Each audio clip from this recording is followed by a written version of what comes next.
According to Del Monte, sad, canned green beans surrounded by a ring of meat covered with ketchup, salami, and cheese was the perfect dish to serve to your family in 1963.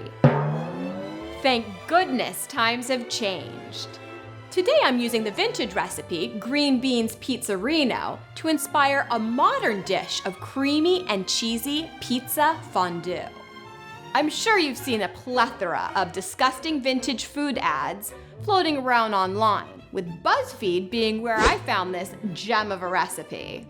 I thought their description of puke in a meatloaf dog bowl to be the perfect way to describe this disgusting looking dish, and thought to myself, that would be perfect for my show.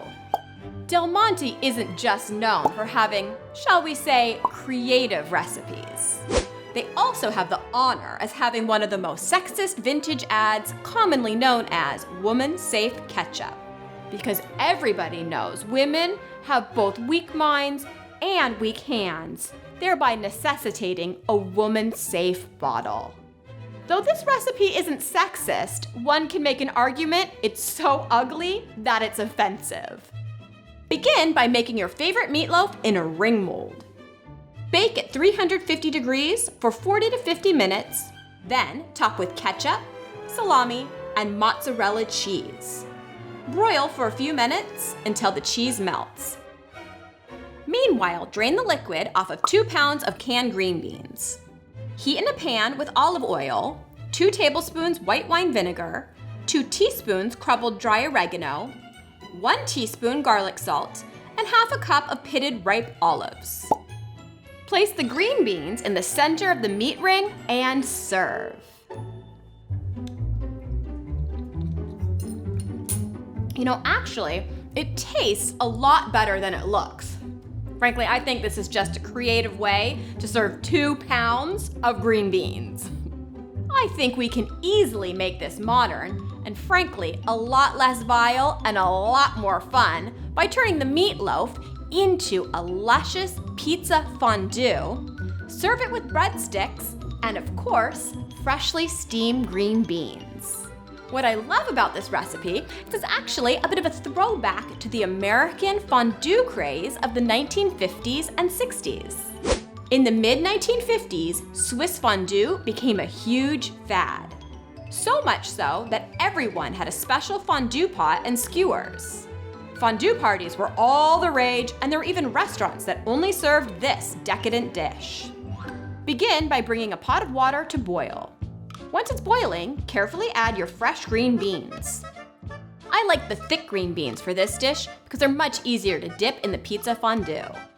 Cook for 5 to 8 minutes until they are mostly cooked through but still retain a bit of a bite. Drain and then immediately plunge into a big bowl of ice water. This stops the cooking and keeps the bright green color of the beans.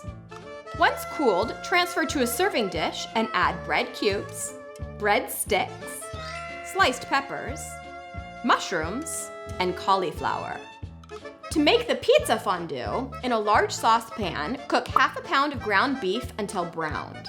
If there's any fat, remove it and return to the stove. Next, stir in 16 ounces of pizza sauce, 1 tablespoon cornstarch, 1 teaspoon of Italian seasoning, 1 cup shredded cheddar cheese, 1 cup mozzarella cheese, and 1 cup of provolone cheese, or just do like I did and use a shredded cheese combo. Stir it to combine.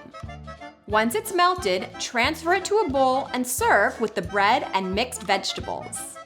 Your kids will love the cheesy sauce, and it's a genius way to get them to eat their veggies. Much better than surrounding them with a meat ring. As you can see, by keeping similar ingredients, but serving them in a completely new way, you can turn any vintage horror into a modern masterpiece. And it was so easy, even a woman could do it. According to Del Monte, Monte or Monty? The full Monty. Woo! What I love about this recipe, I wish I could do that. You know, to be honest with you, it tastes a lot better than it looks. And I'm dying, hold on. And it was so easy, even a woman could do it.